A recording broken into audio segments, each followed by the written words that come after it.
बूढ़ा आदमी, युवा पत्नी और चोर। सालों पहले एक गांव में सूरज नाम का किसान अपनी पत्नी के साथ रहता था। किसान बूढ़ा था, लेकिन उसकी पत्नी जवान थी। इसी वजह से किसान की पत्नी दुखी रहती थी। वो हमेशा अपने ही जैसे जवान पुरुष से शादी करने की चाहत मन में रखती थी। महिला के मन की बात को एक चोर समझ गया।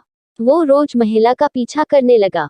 एक दिन उसने किसान की पत्नी को ठगने के विचार से उसे एक झूठी कहानी सुनाई। चोर ने कहा, सालों पहले मेरी पत्नी मुझे छोड़कर चली गई थी। अब मैं अकेला हूँ। मैं तुम्हारी सुंदरता पर मोहित हो गया हूँ और तुम्हें अपने साथ शहर ले जाना चाहता हूँ। स्त्री यह सुनते ही खुश हो गई। वो फटाफट बोली, ठीक है, मैं तुम्हारे साथ चलूंगी, लेकिन मेरे पति के पास बहुत धन है। पहले मैं उसे ले आती हूँ। उन पैसों से हम जीवन भर आराम से रहेंगे। ये सुनकर चोर ने कहा कि ठीक है, तुम जाओ और लौटकर इसी जगह आना, मैं तुम्हारा इंतजार करूंगा। स्त्री घर पहुंची तो देखा कि पति गहरी नींद में था। महिला ने सारे जेवर और नकदी को पोटली में बांधा और चोर के पास चली गई। किसान की पत्नी को आते देखकर चोर के मन में हुआ, अब मैं बहुत जल्दी धनवान बनने वाला हूँ। बस अब इस महिला से पीछा छुड़ाने की तरकीब निकालनी होगी। तभी किसान की पत्नी चोर के पास पहुंची। उसके पहुंचते ही दोनों दूसरे शहर की ओर निकल गए।